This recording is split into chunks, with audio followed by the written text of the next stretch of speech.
Worldlings have an obsession with power.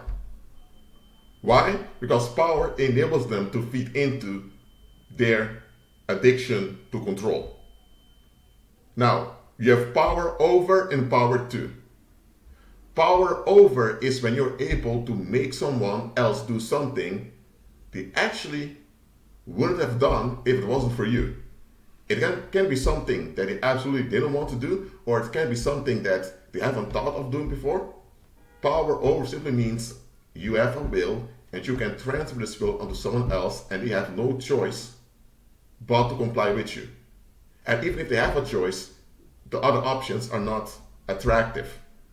And you can achieve power over in an illegitimate way, that means by using violence or dark forces, or you can achieve power over simply by becoming economically relevant so that people have no choice but to consider you.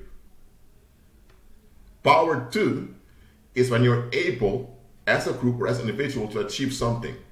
For example, writing a book, establishing your own company, traveling across the world. So power to is just the ability of you to get results. So you want something and you're able to get results. That's what power to is.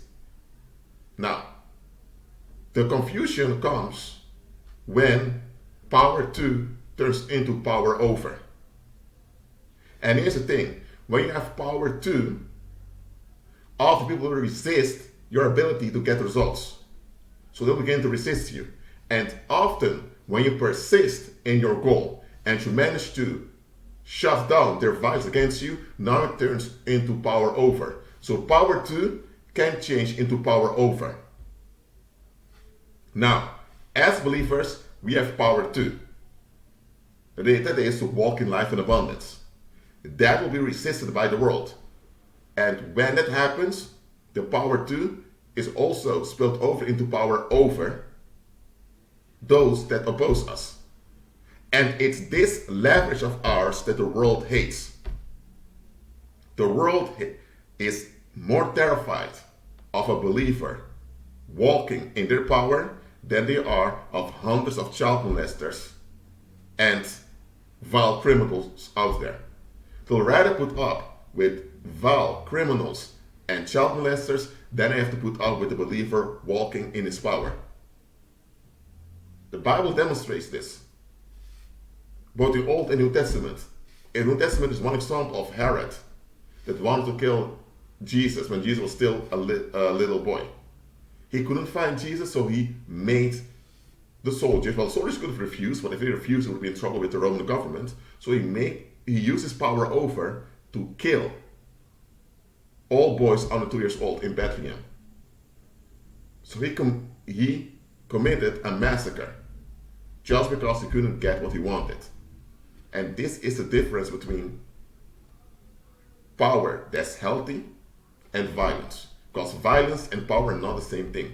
Violence is just you lashing out because you don't want to deal with frustration.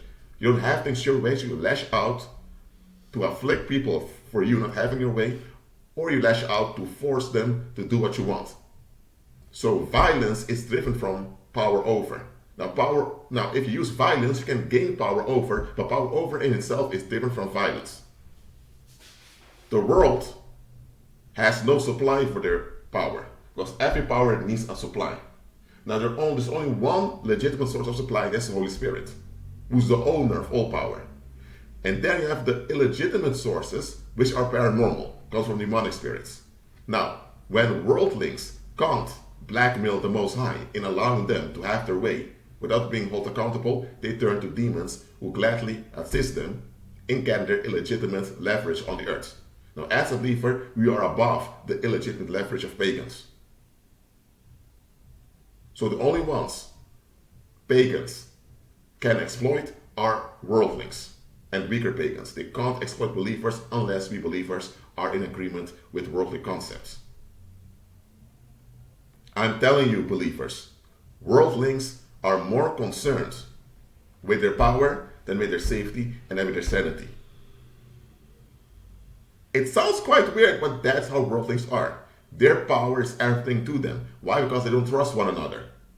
Why? Because worldlings are all about seeking relief. And often this relief is at each other's expense. They know this of themselves and one another. So why would they want anyone like them, who's unreliable, to have power? Because if the other individual has power, and they're the ones that have to deal with the consequences of his power, that individual is likely to mismanage that power, and they have to deal with it. They don't want to be victimized. So they prefer to be the victimizer than to be the victimized. That's the psychology of worldly people. There are some worldly people who are kind-hearted and good-hearted, but those are rare.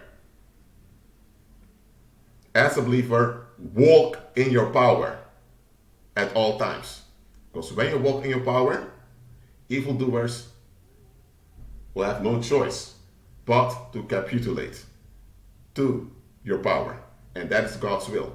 Even if it means that they will ruin themselves, destroy themselves in the process, they will have to capitulate.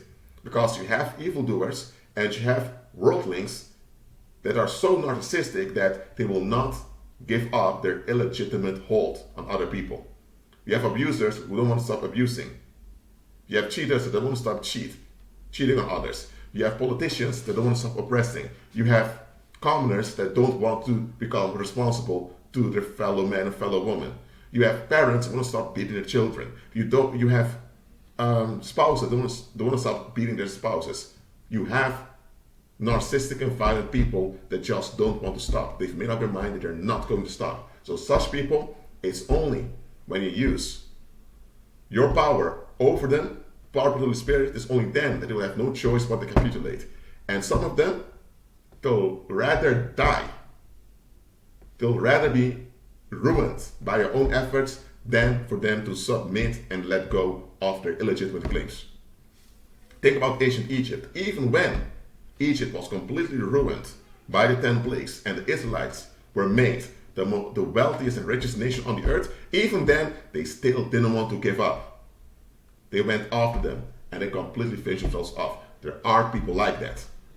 So always walk in your power, believer. Always be at peace.